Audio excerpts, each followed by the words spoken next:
balingami na kati na kolo Yesu Kristo. Shalom. Kolo apambola bino. Amen. Lelo ezali premier jour ya semaine. Nous sommes le dimanche. Ezali mukolo oyo mutu nyonso abandaka na Nzambe. Malgré balobi ete baeglise ekota te, mais losambo ezali bakangi église bakangi lola te. Lola eza kofungwama. Nzambe azali wana mpona koyoka baloba ya mutu nyonso. C'est pourquoi nazosenga ete ozala en direct na biso natina ete ngai na yo tosambela topartage tobanda semaine oyo elongo na yo elongo na Nzambe, parce que nous devons tous commencer avec Dieu. Sans Dieu nous ne pouvons rien. Bible les olobete, avec Dieu nous ferons des exploits. Nous voudrons que cette semaine est la semaine d'exploits. Mais pour tes exploits et monisama, il faut tout banda na Nzambe. Aujourd'hui c'est le premier jour de la semaine. Le dimanche c'est le premier jour de la semaine. Nous devons commencer avec Dieu. C'est pourquoi bisiko zali na lobi kitisa mutu na yo tozo samela na tinete Nzambe azala na biso na moma oyo to samela na kombo na Yesu. Seigneur notre Dieu, nous te bénissons. Nous t'élevons au-dessus de tout nom, au-dessus de toute nation, de toute principauté. Merci pour ta grâce, merci pour ta bonté, merci pour ton amour et ton assistance, merci pour tes merveilles et ta grandeur. Tu es Adonai El Shaddai, le roi des Salem, le Père tout-puissant, le créateur du ciel et de la terre. Yahweh Nzambe kumama santola manzamo na bongo netola malibanga na bileko netola makose koto baïda nzamo na bongo. Je te bénis mon Dieu de gloire, car Dieu toi n'y a point de Dieu. Merci pour cette journée que tu nous as accordée, merci pour ta miséricorde, merci pour ta grâce et ta bonté sur notre Dieu de gloire. Tu es Adonai El Shaddai, soit des saints Dieu de gloire. N'a pas moulu au papa, n'a pas tenu bien fait non manayo, que ta grâce et ta bonté se manifestent. N'a comme on a tous qui sont. Nous avons ces prières. Amen. Tozo koba na matin na biso. Tozo le bete, nous sommes en train de parler sur la repentance et la délivrance de nos âmes. Vous savez, c'est un thème très important. La délivrance, la guérison, c'est presque la même chose. Tu dois être guéri, tu dois trouver la guérison dans ta vie. Ton âme doit être guérie. Ton âme peut être meurtrie. Il peut être cachoté quelque part. Il peut être bloqué quelque part. Parce qu'au moins, il y a des malades, il y a des pauvreté, il y a des vie à battre. Et là, c'est peut-être âme est dans la prison. Quand l'âme de quelqu'un est libre, est libérée, les maladies n'ont point de place dans sa vie. La mort n'a pas de place dans sa vie. Nous sommes des enfants de Dieu. Il faut nous amener par rapport à Misala Nabiso, par rapport à comportement Nabiso, par rapport à Misala Zovade. Aujourd'hui, ce sont les enfants de Dieu qui souffrent. Ce sont les enfants de Dieu qui tombent malades. Ce sont les chrétiens qui ont des problèmes. Mais quelle est la base? Quelle est la base? Israël, alors que vous avez péché, vous devez retourner à l'Éternel. Bible, les hommes lorsque vous retournez en moi, moi aussi je vais retourner en vous. C'est ça ce que Dieu nous dit. Il a besoin de toi. Dieu est là. Il a besoin de toi. Zamba boya kamotute. Zamba tika kamotute. C'est question ya o reconnaître ma benayo, ozonge la Zambé, Zamba kolibisa yo. Alors, sur le problème, il y a repentance, la guérison, la bénédiction, la délivrance. Biloko yebele ezaka lié na repentance. Au comment nous trouvons c'est les délivrances, les mêmes esprits continuent à revenir. Nous devons aller obliger les capés à la repentance. Et ça peut-être au coucher na magicien, au coucher na yosa moisi, ou bien yosa mobali, au sein des rapports d'exception na magicien à posséder yo. Nous devons posséder yo. Attends où il y a la délivrance. Tant que tu ne t'es pas encore converti, tu ne t'es pas encore repenti. Obimisi secret wanate. L'homme restera toujours à posséder au cap.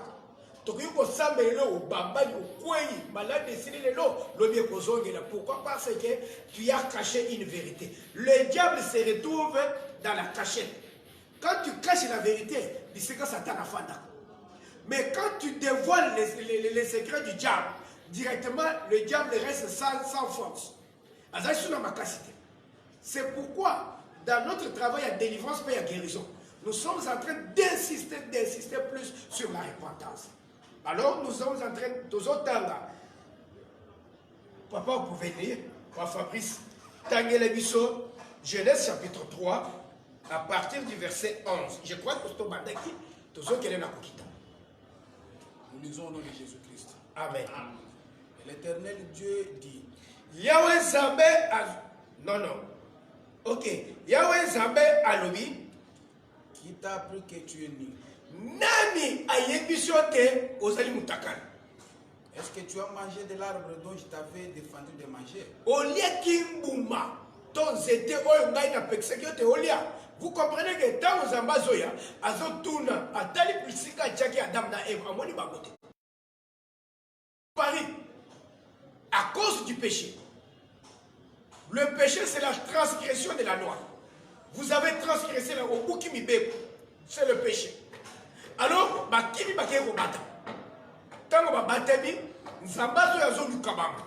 Azo ben Adam a dit non, je suis caché. Je ne suis pas il ne s'est pas venu au devant de toi. Zambazo ton lui dit pourquoi tu es caché. Directement Dieu se souvient que l'homme a péché. Azoto na be olebuma. O ingana pekisakio. Vous comprenez déjà que Dieu a yebaki déjà ce qui devait se passer, que ceux qui bandeko basale eloko basumuki et denga batami, il y a quelque chose qui se passe. Vous savez, quand tu n'as pas de problème, tu dois t'approcher à l'Éternel à tout moment et à tout temps. Et l'Éternel doit te répondre. Ozo salamasumu, ozo sumuka, ozo kaleta na yo liboso na Nzambe. Le temps ya kenzamba pambula yo, ozo komisango élastique. Yo nde muto ozo faire tarder bénédiction na yo. À partir ya masumu. Le péché n'amène pas quelqu'un devant la face de l'Éternel. Au contraire, le péché fait régresser quelqu'un. Fait régresser l'homme. Aucun concept pour un temps. Tant que balie mbumwana bayoki sukadi ya mbuma pendant 1 minute. Mais après 1 minute, ils ont eu des chagrins. Ils ont eu des problèmes. Ils ont eu des tourments. Le péché est la question moyatan mukuse. Si manayango mawande ya ba difficulté ya. Ozo umisa zambasa la likolo na yo à partir ya biso. C'est pourquoi il faut te contrôler. Comment tu marches? Est-ce que au tamboulé est le moment d'ensemble? Est-ce que tu es sur la voie droite de l'Éternel? Dans les combats qui combattent. Babata Minzamba comprendre directement le col à Bakim. Est-ce que Baliaki est le coup? Pour dire quoi? Continuez, papa. L'homme me répondit. Mobali Ayanoli.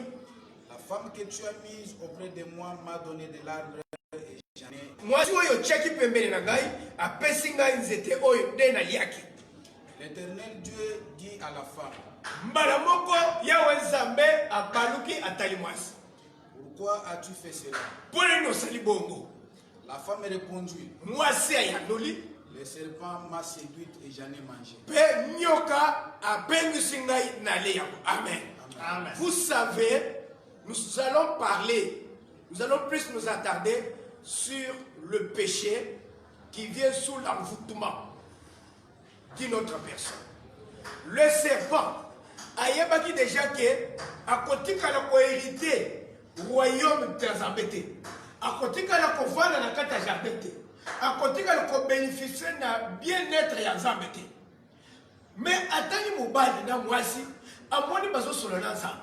Parce que nyoka tikali ko solo na Nzambe. Nyoka Nzamba tikali ko kita na jardin pour na nyoka te. Alors nyoka yoki motema passe. Bato bazo solo na Nzambe. Na salani dans le komoya ko longola bangoli ko solo na Nzambe. Alors pour dire quoi? C'est le serpent qui a fait pécher ses bien-aimés. Pour bien dire analogiquement. Alors, qu'est-ce qui se passe? Moi, si je mette nyokande à séduire ngai. Et ça, c'est ce qu'on appelle le péché par envoûtement. C'est ce que je vais vous parler aujourd'hui. Et ça n'a pas tout bazo sumuka, pas par sa propre volonté, pas parce que famille naye, balebia sumuka, pas parce que azangi mbo, azangi biloko kolia, ou azangi kende koiba. Non, non, c'est parce qu'il est à côté de quelqu'un, quelqu'un qui est un Satan, un diable, quelqu'un qui n'a pas de part avec Dieu. Moutouana, ne azo salake, amoni étoile yandeko, amoni étoile nayo, amoni ke yona zambe, vous avez de plus en plus de relations. Alors pour couper ces relations, je dois l'amener à pécher. Le serpent a amené l'homme et la femme à pécher pour te accater une relation dans l'ensemble. Alors il y a ce qu'on appelle le péché par envoûtement. Un sorcier, un magicien, un occultiste. Azoya, azo intoxiqué yo, pote au salamabe, n'a tinete yo naye boko mandenge boko. C'est ce que tu dois comprendre. Et dans la situation où connaître les lots. Je crois que sur ça on parlait. Pour comprendre que muto yo zo tamula naye, yende muto kadi bénédiction naye. Yende muto longola liboso na ça. Les locaux qu'on s'est retrouvé dans une église où il y a un pasteur à Salikis. C'est un agent du diable. Cet homme-là, sache bien que à quoi il dit ça yo, ma vérité à quoi il y a beaucoup de libulumoko. Ndé aux hommes de l'élo, je donne un exemple. Aux hommes de l'élo, un pasteur à Temeli Bosso. Alors bino bozo loba, oh bato bazo sala kindumba, bazo bimana basi. Mais Moïse a bien qui n'a pas cité. Moutoya a kendaki Myriam na Aaron, tant que kendaki kosoni sa Moïse, mais ça va punir ça qui va. Vous comprenez du diable. Yo, ok, donc on va basi na musala zambe. Yo sali musala Moïse a sala. Tu sais ce que Moïse a fait? Yo zo bunda, kuto kutana na zambe. Mais Moïse a zamba lukaki yemoko. Moïse est issu d'une lignée de Dieu, de peuple de Dieu. Bisika outi, Moïse a outi d'une famille, d'une mère lévite, papa lévite. Bato yo bazana lignée dans Zambé déjà. Et Dieu ne pouvait pas les rejeter à cause de ces petits péchés. Il n'est pas dit que le col Moïse a salaki. Il faut ça. Moussala Moïse a salaki. Accueilli le monsieur Pharaon. A bimisi bato. Azo kumba, azo tabi sababu. Yo salango. Pour le baquet, n'aille pas sala kindumba pour Moïse a salaki. Alors, vous voyez maintenant un tel homme. Tant azo sale binoko yo. Azo salene. Aïbi déjà que Azana côté Yamabe. Aligné te yope. Olanda ye boko meloko moko. Bolonga liboso na zamba. Bolonga liboso na zamba. C'est-à-dire le péché par envoûtement. Nous on se retrouver batunion sur la voile dans des coins. Batunion sur la sable dans des coins. Tout le monde se plonge dans l'impudicité. Tout le monde se plonge dans l'escroquerie. Pourquoi? Il a déjà montré que l'escroquerie n'est rien. Serpent zo bisa mwasi ke mbuma wana soko liango okokoma lokola nzamba. Et l'autre moko ko sala milieu ezate. C'est ce qui se fait aujourd'hui. Il y a des gens qui instiguent les enfants de Dieu. Il y a qu'au péché, il y a qu'au salamabe, natinete, Nzambe, Moïse a salaki.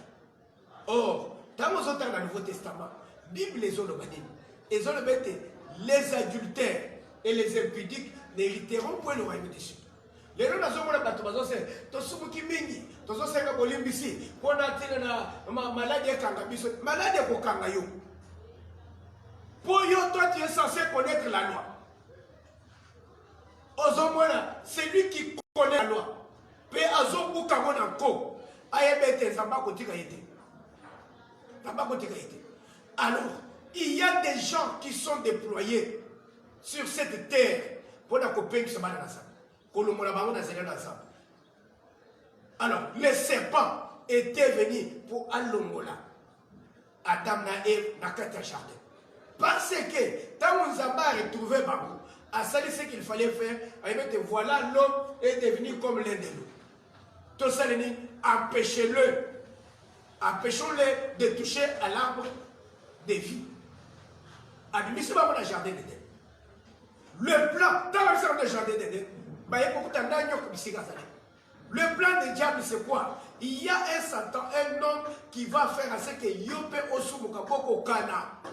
il y a ça perdre beaucoup de Nicolo. Assassiner ma pacte dans Satan.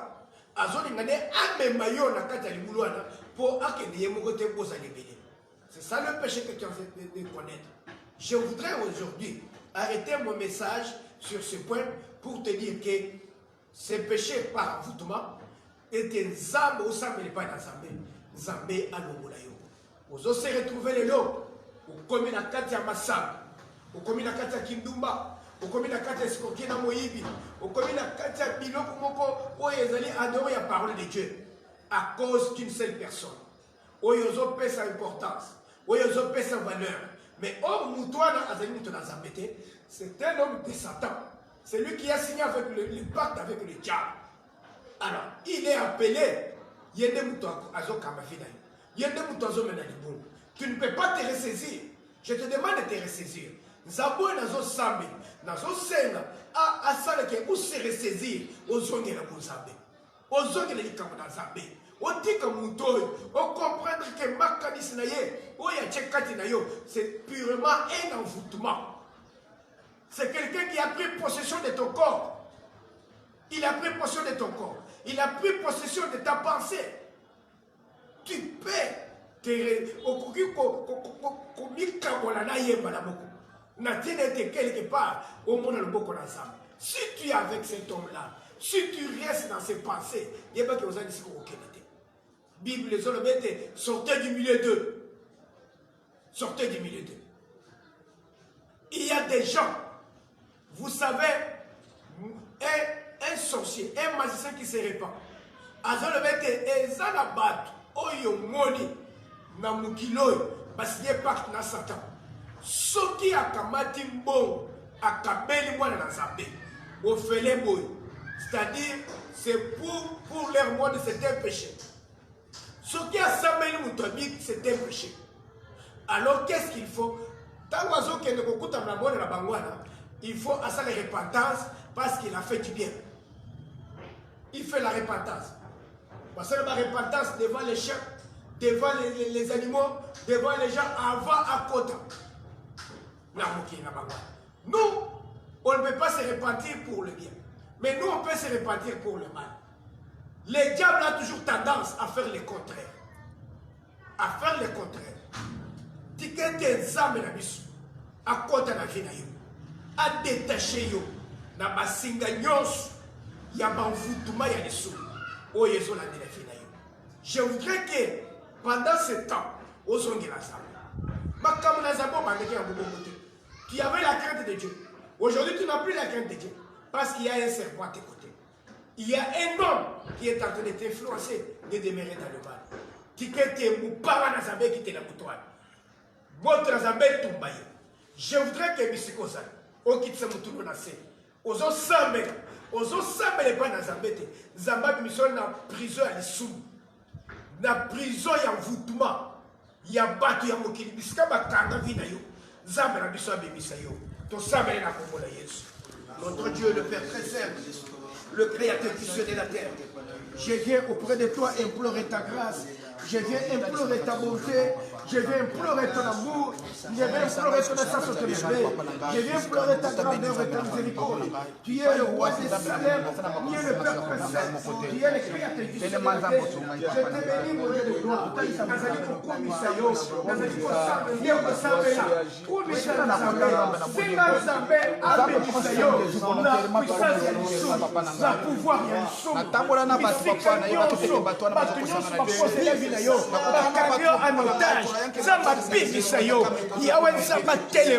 Avant que le Dieu, notre Dieu s'approche au devant de toi, ça ne veut pas Nazambé, à quitter, à s'imposer, à déclarer Vinayo, et elle est libre. Tu es le roi et Shaddai, le Dieu de l'éternité, le Créateur du ciel et de la terre. Il est l'alpha l'oméga. Elohim est Shaddai, le Dieu de gloire. Elohim, le Créateur du ciel et de la terre. Le Père précieux, le Créateur du ciel et de la terre.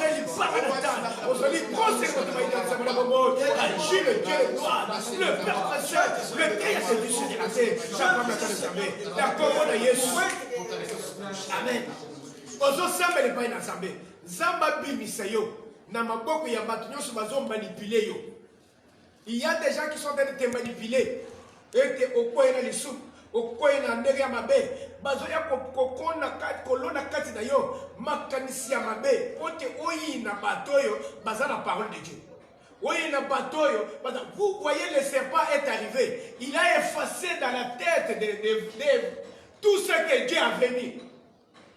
Mutu nyos, azo détourné na zele ya nzambe. Azoya pour abimisa yo bisika nyonso yo kozala pour okutana na nzambe nzamba bimisa na maboko na ye nzamba bimisa na prison na ye abimisa na banzela na ye bandeko. Nous les hommes de Dieu, nous devons avoir le pouvoir sur les diables et non les diables sur nous. C'est pourquoi nous sommes na kati ya ndako na yo ete na bomo na yo ete nzamba bimisa na maboko ya ba nyonso baza rusé ya ba serpent. Nzamba bimisa yo onyoso ba effacer na mutu na yo ya nzambe parole na nzambe ezonga kati na yo to sambele na kombo la Yesu. Notre Dieu le Père précieux, le Créateur du ciel et de la terre, je viens auprès de toi et implorer ta grâce, je viens implorer ta miséricorde, je viens implorer ta bonté, je viens implorer ton amour et que ton essence se manifeste et que ta grâce te magisse en de gloire. Tu es Adonai El Shaddai, le Dieu de l'éternité. Créateur du ciel et de la terre, oh non, agis, de gloire, démontre tes merveilles, démontre ta grandeur, démontre ta miséricorde, et que ton amour se manifeste, et ta bonté agisse en de gloire. Tu es le roi de Salem, le Père tout-puissant, le Créateur du ciel et de la terre, Elohim El Shaddai, Elohim le Dieu de gloire, Elohim le Père précieux, Elohim le Créateur du ciel et de la terre, l'Alpha, l'Oméga, le roi de Salem, le Père précieux, le Dieu de gloire, le Créateur du ciel et de la terre, le roi de Salem, le Dieu de gloire, le Père tout-puissant, le Créateur Shaddai, Yakakou Bimisanai, Zabamoko Yabatoube, oui, ils ont manipulé Vénagal, oui, ils ont convoûté mon Vénagal, ils ont convoûté mon Vénagal, ils ont convoûté mon Vénagal, agis le Dieu de gloire, tu es le roi des salaires, le Père tout-puissant, le Créateur du ciel, même frère les gars, Elohim et Shaddai, Elohim et Shaddai, viens me racheter, viens corriger ça, viens corriger ça pour ça,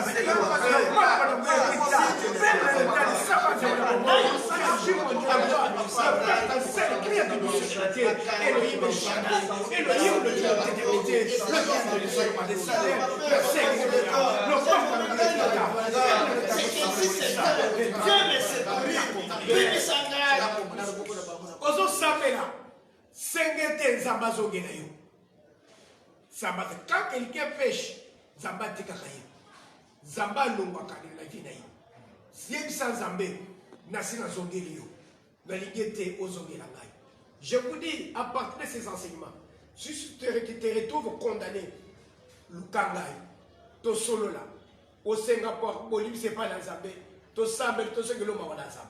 Mais pour le moment, tu dois prier que Dieu retourne dans ta vie. Amen. Zamba zongela yo. Et ça, le découmoko, dans mon mais il faut se repentir. Mais on peut se salir Kindoum. Kindoum m'a dit, mais qui se tient dans mon toit bétoyer, aux autres, vous l'avez pourquoi? N'a au côté. Au Kenya, on m'a dit que aux autres, vous l'avez voté. Quand il y a Kindoumba, les gens ont cherché à privilégier, peut-être, je ne refuse pas. Ce qu'il dit, c'est vrai.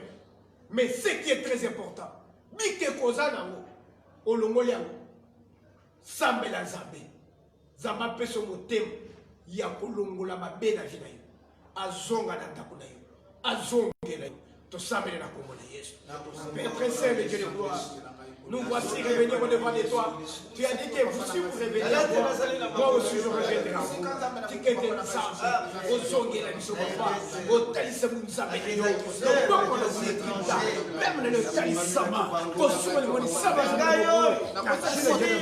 le maître céleste du ciel de la terre, Elohim et Shaddai, Elohim le Père précieux, le créateur du ciel de la terre, le Père précieux de gloire,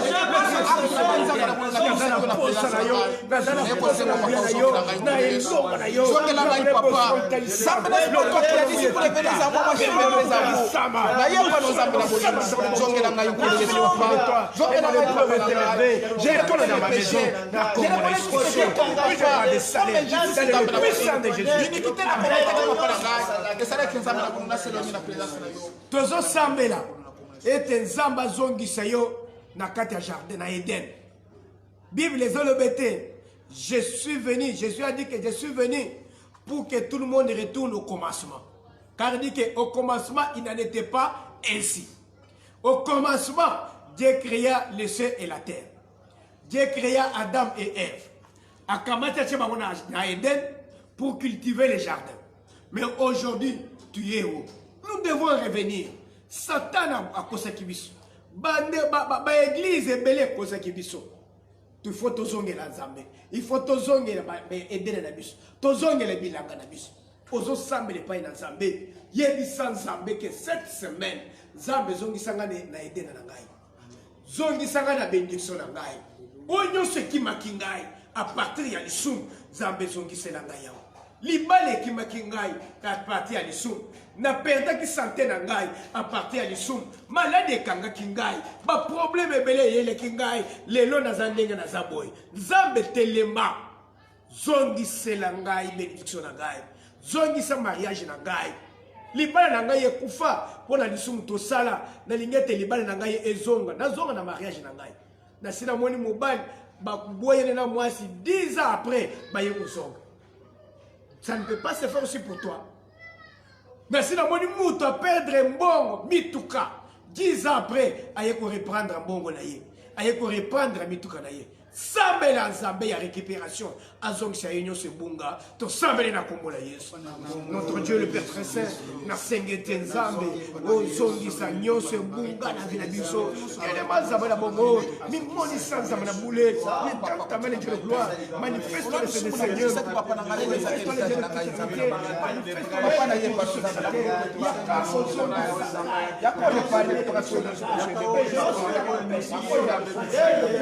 à cause de l'issue la bebisaki nyonso. Mais c'est toi le restaurateur, c'est toi le réparateur. Bélélion na tombo na lelo, éternel Dieu de bonté et de grâce. Yo kita, yo osala, omimonisa, zambela lola sobonde Dieu. Sosinga kato belelio, zambela mawa tobonde Dieu. Nyonso kuna biaki, to na ngai papa misala na ngai ko de Yesu bana na ngai nzambe na yo bana na ngai papa na ngai ko ya na ngai ko de Yesu oyo Agile le créateur de la terre, agile le soin de mes gars, Elohim est cher de gloire, zone qui ça, oignon sur la boue qui ça, zone qui ça, papa, et t'as dit ça comme ça, le peuple l'a dit, t'as compris à Yesu. Tozo Samela, ozo recommandé semaine le boko na Zambé.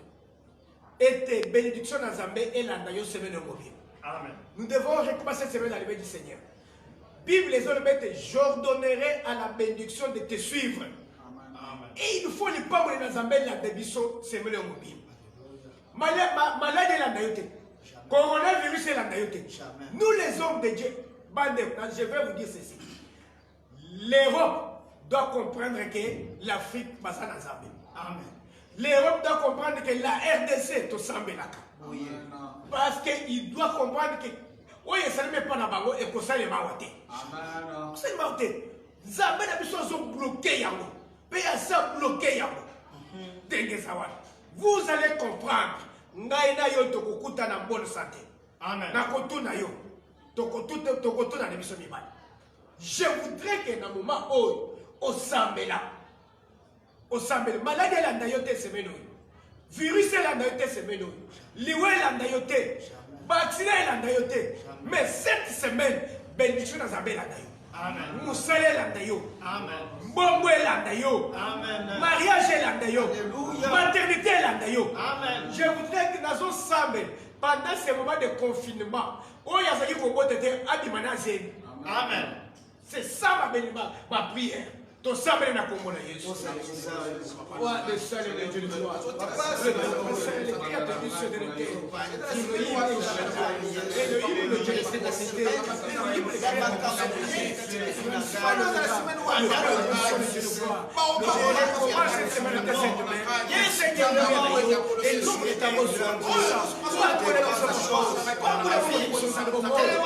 la nzambe na yo aza lokoko na buya tembo na lotalisa ye kosoka na kosala ye Adonai ye le roi de Israël le père de Israël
Bandeko, tu dois bien définir cette semaine. Ce qui ont définir, Satan n'a rien pour ça à ta place. C'est pourquoi il faut te savoir. Vous voyez même les gens qui tombent malades là-bas, un peu par-ci. Ils ne savaient pas que la maladie est là-bas. Homosexuel, fête ya carnaval, mais c'est payé. Meli, mais na tongo basi tukaboye malade ekangi bato babandi kukufa. Biso to limite ke to sala ba fête. Biso to limite ke oyi bango basali wana ezali malamu. Ezali punition za bazo pesa bango na homosexualité na bangwana. Oyo bazo sala. Zamba punir bango po bazonga la raison. Mais biso to zana mabe to salite. Même attends aux zana mabe mais au sengi déjà pardon.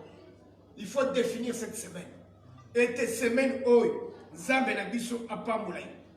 Semaine oyo était protection na Zambe ezala likolo na yo. Semaine oyo surprise désagréable et yaté. Zamba longola ma surprise désagréable. Oh muto akufi. Oh muto kote hôpital. Oh muto asaibo makambu nyonso na Zamba longola. Tout ce qui est comme surprise désagréable, Zamba écarté yam. Carte nyonso ya bandoki. Plein nyonso ya bandoki. Likolo na vina yo Zamba longola yango. To Zamba na Kongo na Yesu. Kongo na Yesu na sengete yo kita. Olongola nyonso ya diable. Yesu surprise désagréable. Ce que le diable a dit, Satan a posé, a célébré, a déclenché. Tu comprends pas. Longola ya semaine oyo. Ma paix est pour la qualité. Longola loi, longola malade, longola makakazi, longola nyonso ya Satan. Longola nyonso ya kese. Nyonso mulile, nyonso ya cha, nyonso ya kese. Nazo tuma, nazo sikisa, nazo likolo dane, nazo likote nyonso ya cha. Nazo tete nyonso ya cha, nazo tete nyonso ya cha. Nyonso ya kese, nyonso ya cha. Nazo pasi fele tete. Nazo nyonso ya cha. Na bebi nyonso ya cha. Nyonso ya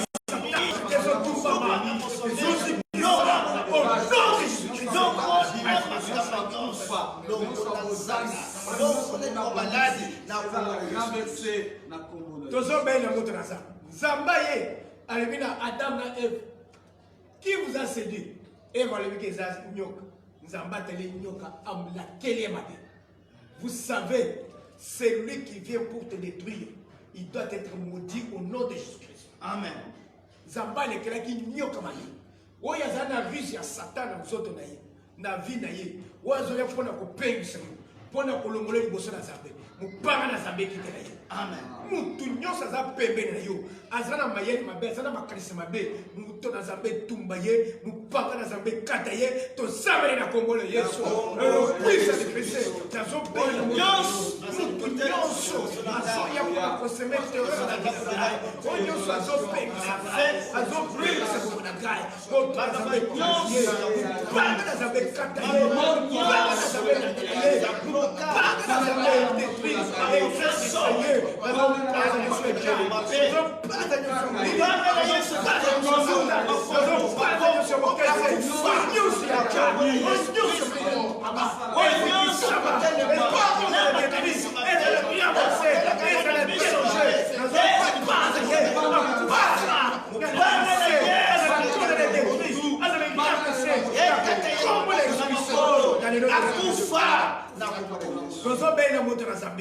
réunion nyonso bazosala likolo na vi na yo ya koboma yo ya kosala elo mabe moto na Nzambe panza yango bato nyonso basi basangani mpona kodétruire vi na yo mopanga na Nzambe ekata bango elandela bango oyebi ete Nzambe Moïse azotuna Josué na bato atindaki abi ete bokoti na Moab bobomi bato ok est-ce que bobomi Balak na Balak parce que à partir ya Balaam nde Balak azwaki nzela ya kokota mpona kodétruire libota na Nzambe alebi tobomi na Balaam alebi kosali bien emutu nyonso azokotisa pasi na ndako na yo na vie na yo il faut akufa. Amen. Il y a certaines personnes il faut bakweya po yo mata équipe nyonso basangani contre vie na yo maloba nyonso babe bazoloba likolo na yo moto na Nzambe tumba yango tosamele na kombo na Yesu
tozo samela plan nyonso ya molili oyo batemisi liboso na yo semene mobimba etumbama. Amen. Plan ya accident ya kufa ya malade nyonso satana atelemisi semene mobimba plan ya escroquerie ozanga mbongo bapimeli mbongo barendez-vous oyo basi bapesi yo eya volonté moto etumba tous les chèques que le diable a préparé tosamele na kombo na Yesu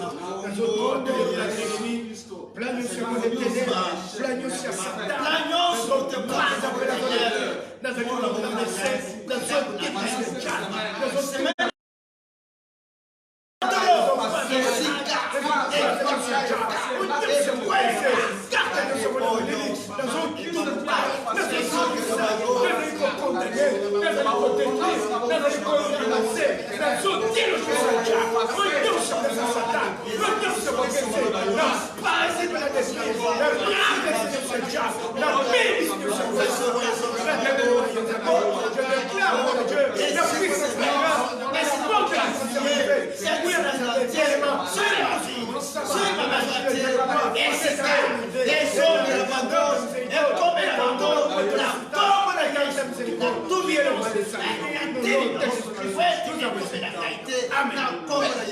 tozobela moto na Nzambe tozotumba coronavirus. Amen. Virus oyo ekoti na mboka oyo ezika. Amen. Eyebaka teke weza mboka ya moto awa moto epelaka akozika omoni bamoyi ndenge ezobima te ekotumba yango moto ekita etumba virus oyo moto edétruire coronavirus azika même asa kote na nzoto ya bato atumbama asa les réactions à ta côté to samele na kombo na Yesu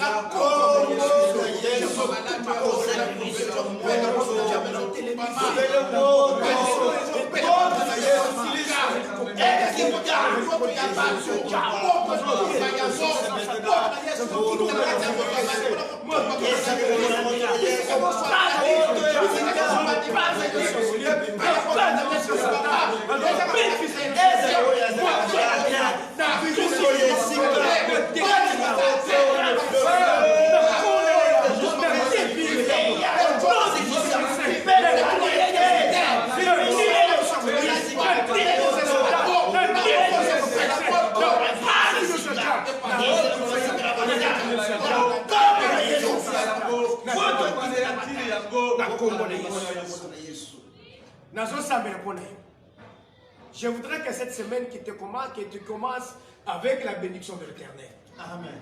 Et cette bénédiction-là, c'est l'homme de Dieu qui doit la déclarer. Amen. C'est pourquoi je déclare sur toi. Je vais prier pour toi. L'Éternel notre Dieu, aux ensembles, aux côtés de la Saint-Zam. Libana na yo musosalité. Simana yo mukeli musosalité. Tikete libote nyonso bazola na biso maintenant. Babika ngolu na yo, babika victoire na yo. Nazo telemisa mbendele na elonga na ndaku ya mutu nyonso. Na bomo ya mutu nyonso. Je déclare une guérison totale. Likolo na libota oyo. Ba onyonso bazobela na bikisi bango na kombo na Yesu. Ba onyonso bazana ba problème na pesi bango solution au nom de Jésus-Christ. Car la parole déclare que tu es le solutionnaire par excellence. Zambe pese biyano na mutu nyonso azana bosenga liboso na yo nzambe. Pambola libota na yo. Nazolongola ba difficulté financière nyonso. Cette semaine nazopesa ordre na mbongo elanda yo na kombo na Yesu. Mariage elanda yo na kombo na Yesu. Musala elanda yo na kombo na Yesu. Guérison elanda yo na kombo na Yesu. Nazopambo la semaine oyo. Nazotatola nguya na Nzambe. Elonga na yo Nzambe.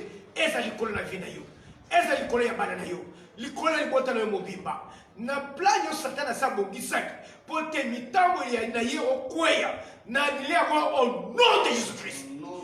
J'annule tous les pièges de l'ennemi. Toute puissance satanique. Je les condamne au nom de Jésus-Christ. Je détruis la mort. Je détruis les maladies. Je détruis les accidents. Et je déclare la portion de l'Éternel sur la vie de chacun de nous. Zambe, Bible les olobete. Ce qui est dans le creux de la main de l'Éternel, personne ne peut le ravir. Dans son tikaba dans sa main, dans sa lomoko na bouya, na tinete, eza la pongi na bango, eza la kotambla na bango, eza la kolia na bango, et pamba manayo.